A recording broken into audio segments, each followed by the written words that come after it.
Bonjour, bonsoir, bien-aimés dans le Seigneur, fidèles auditeurs de notre plateforme Cœur à Cœur, dépendamment de l'heure à laquelle votre serviteur, Papy Samuel Cyril Mounika, vous rejoint dans la fenêtre que vous m'ouvrez, que ce soit sur vos téléphones Android ou iPhone ou encore, disons tout simplement vos cellulaires, vos iPads ou encore vos ordinateurs et vos télévisions.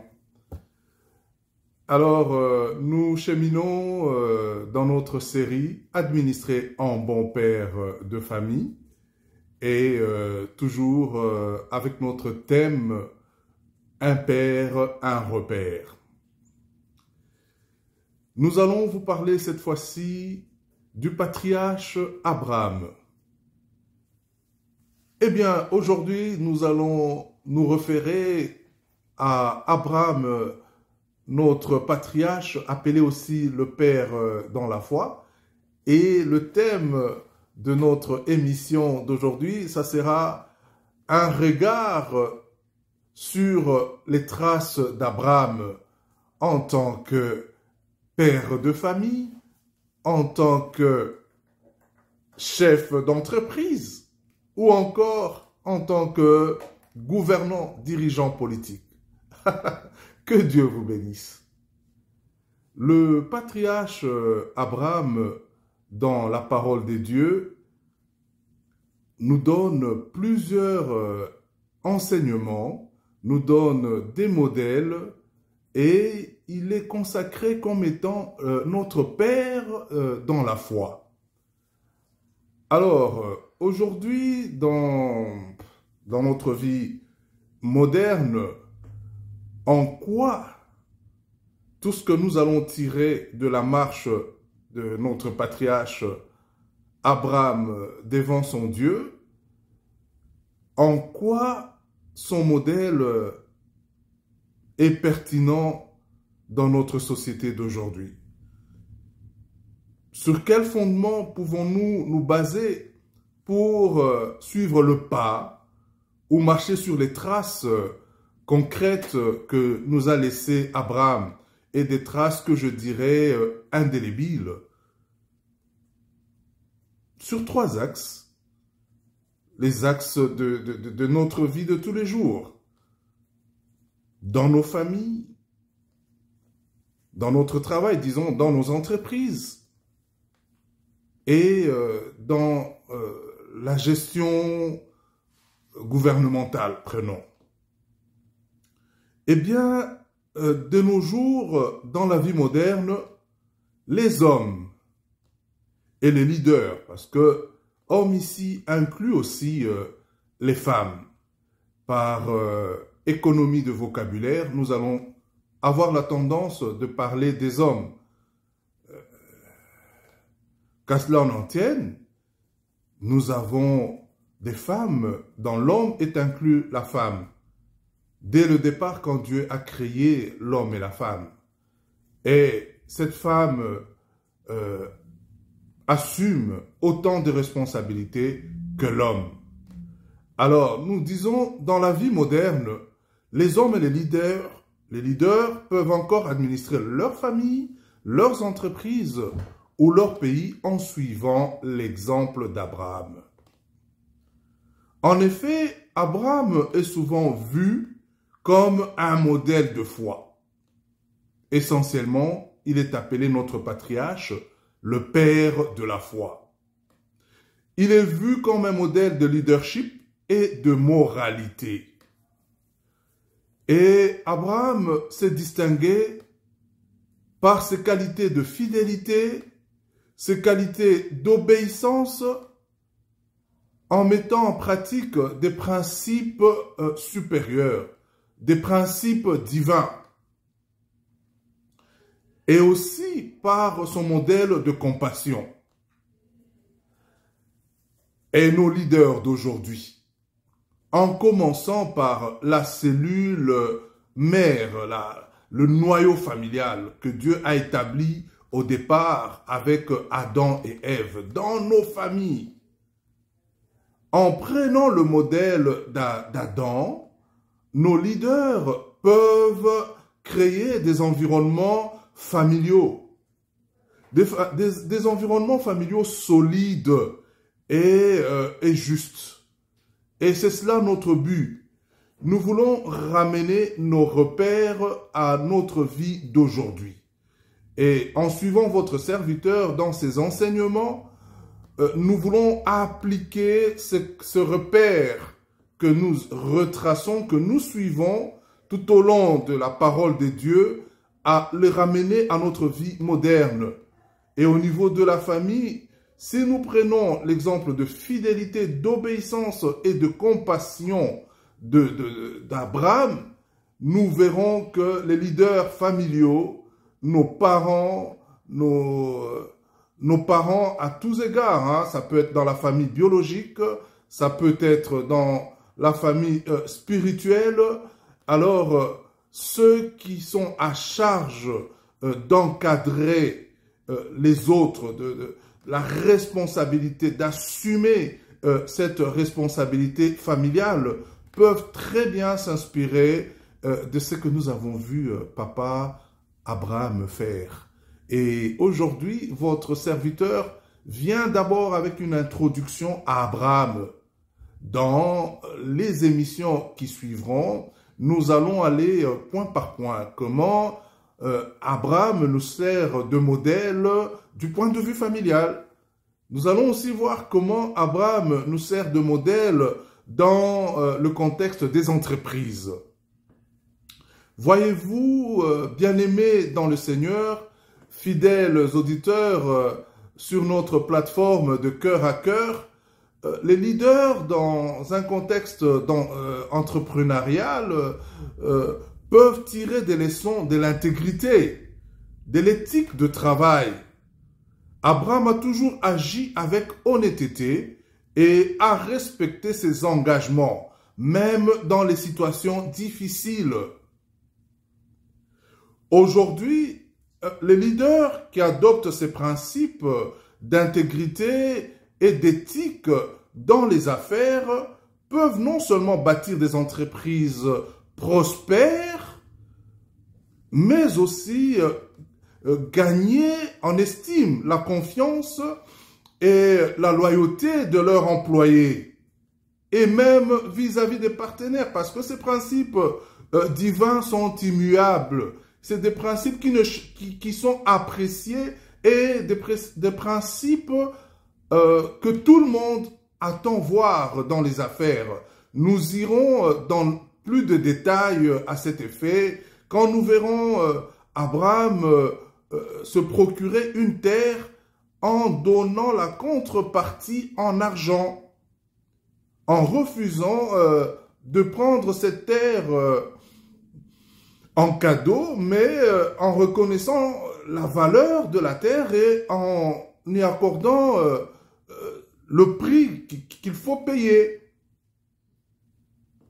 Et savez-vous, la parole de Dieu, la Bible, renferme tous les indicateurs possibles que nous devons mettre en pratique, parce que plus loin, nous verrons Akab convoiter la portion de terre que Naboth avait soigneusement cultivée et qui lui produisait un petit verger, des produits. Et là, il avait un œil là-dessus. Il a convoité au point de tuer Naboth pour prendre, s'accaparer de cette terre. Et vous savez, dans le monde que nous vivons aujourd'hui, entreprise ou même gestion de pays, toutes ces choses se recoupent.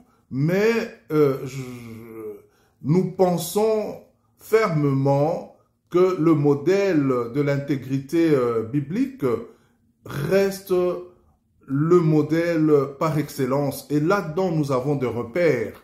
Vous savez, il y a eu un philosophe qui a dit que la première personne a créé le problème dans la société humaine au moment où l'homme partager tout, c'est celui qui a défini la propriété, qui a tracé son premier carré pour disant que cette partie m'appartient. Je réfère au philosophe Jean-Jacques Rousseau, que tout le monde connaît.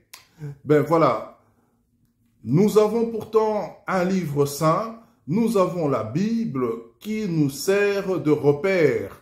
Et quand nous pouvons voir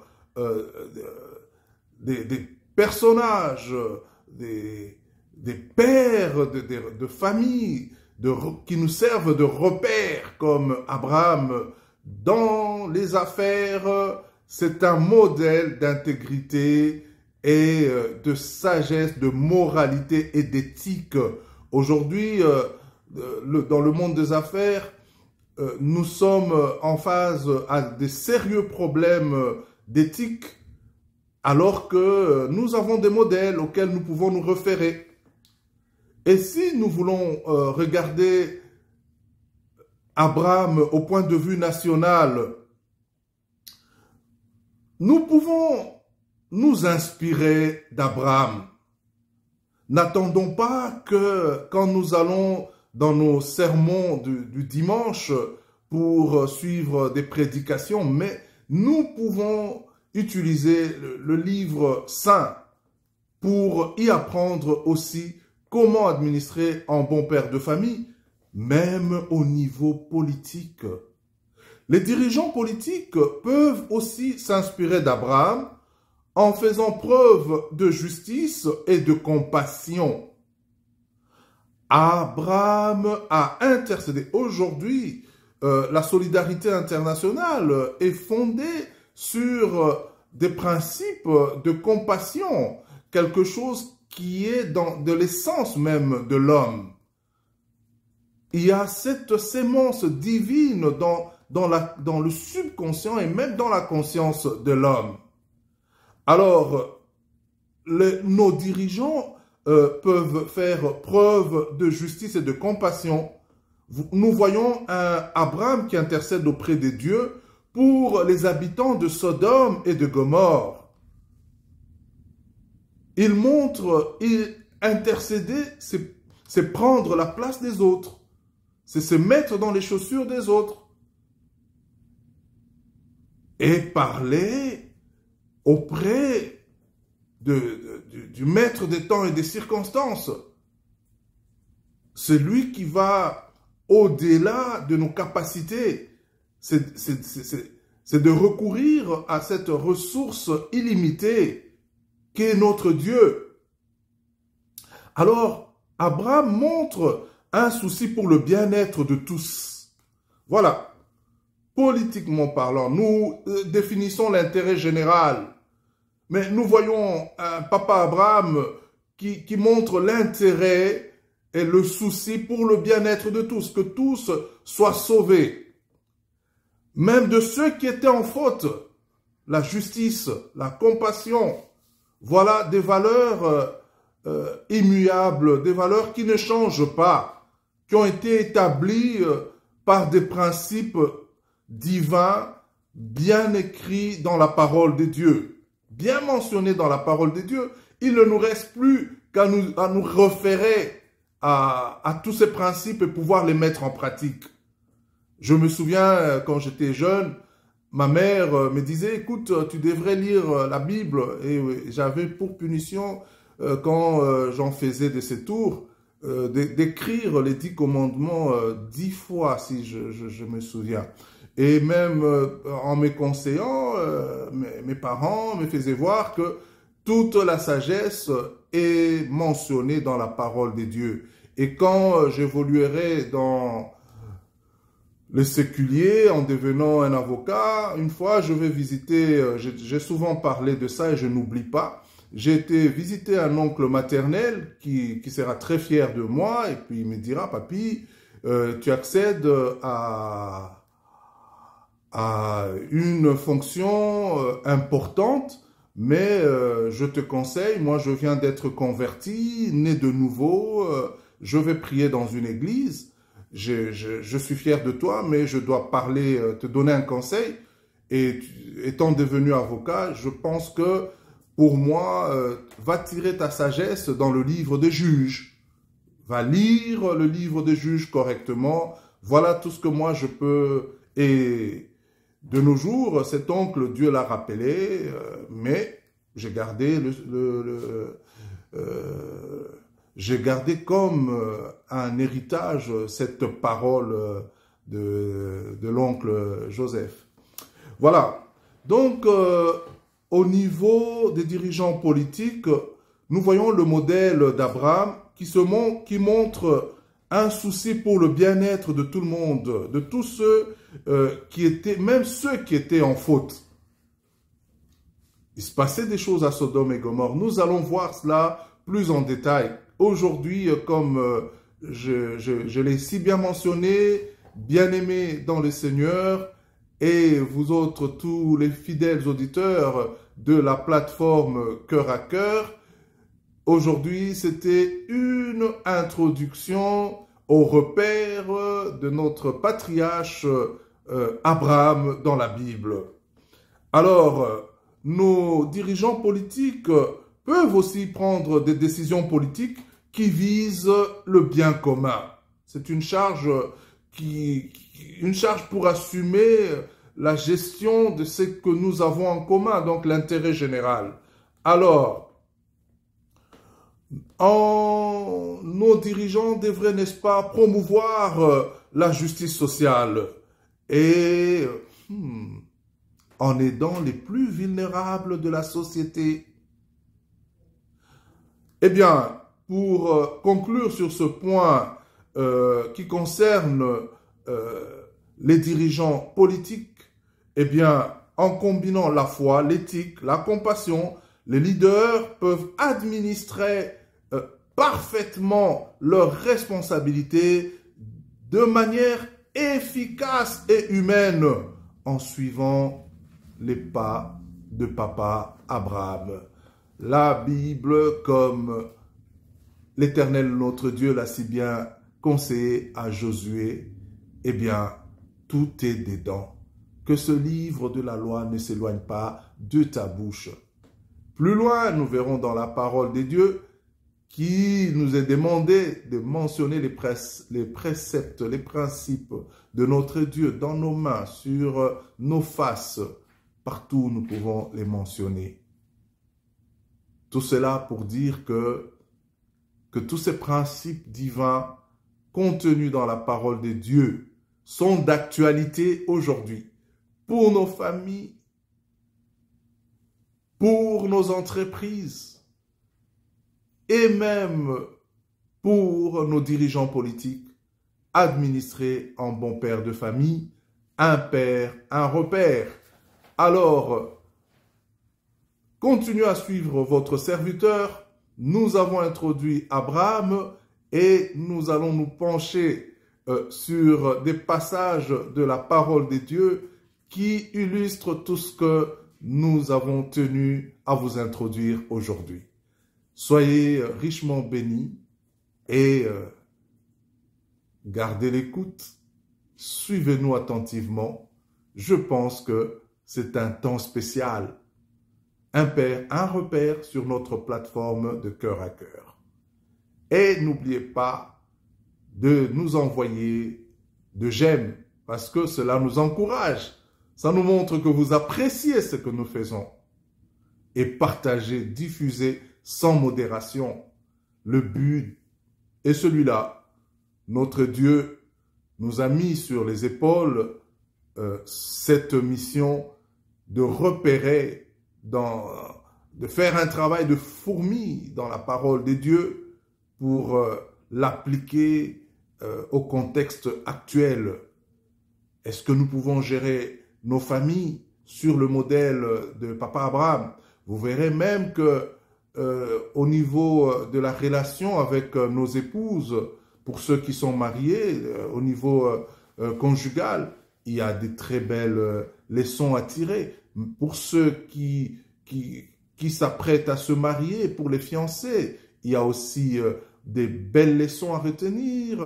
Quand nous regardons cette longévité du mariage, du lien conjugale d'Abraham et Sarah, nous pouvons nous y référer pour conseiller les jeunes couples. Aujourd'hui, quand nous marions les jeunes couples, tout le monde est content, tout le monde il est beau. Il y a un message à donner.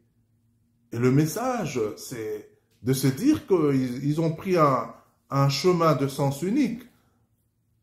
Mais quand nous regardons les statistiques de divorce, la moyenne, c'est 2 ans dans notre société moderne d'aujourd'hui.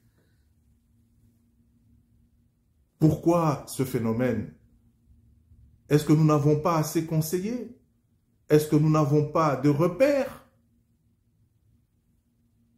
Abraham, malgré l'infertilité de Sarai qui ne pouvait pas lui donner des enfants à cause de son âge avancé, il a gardé cette femme jusqu'à ce que la promesse de Dieu s'accomplisse. Et quand elle est morte, il l'a honorée. C'est là qu'est venu aussi cet aspect d'Abraham qui est juste dans les affaires. En se procurant la terre où enterrer sa femme, eh bien, il a tenu à payer un prix. Et on a aussi sa rencontre avec Melchisédek. Abraham nous apprend que les présents ouvrent des portes. C'est toutes ces leçons que nous devons mettre en pratique pour administrer un bon père de famille. Et nous nous sommes donné le devoir de démontrer que cette notion d'administrer un bon père de famille ne devrait pas être évacuée, élaguée de notre langage quotidien. On ne peut pas enlever les pères ou l'autorité de leur place parce qu'ils nous servent de référence. La société moderne veut qu'à la place d'administrer un bon père de famille, on utilise le terme « gérer raisonnablement ».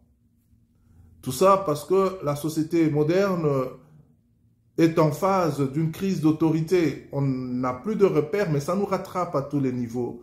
On peut dire tout ce qu'on veut, mais ce qui est des dieux demeure des dieux.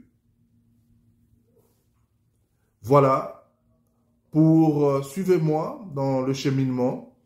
La prochaine émission fera ressortir l'aspect d'Abraham comme un modèle de père de famille. Pour aujourd'hui, nous allons nous arrêter là, tout en vous souhaitant de passer ceux qui sont en soirée, nous allons leur souhaiter une bonne soirée, une excellente fin de journée. Pour ceux qui nous prennent dans leur journée, eh bien, que Dieu vous bénisse dans toutes vos voies. C'était votre humble serviteur, Papy Samuel, appelé aussi Maître Cyril. Que Dieu vous bénisse.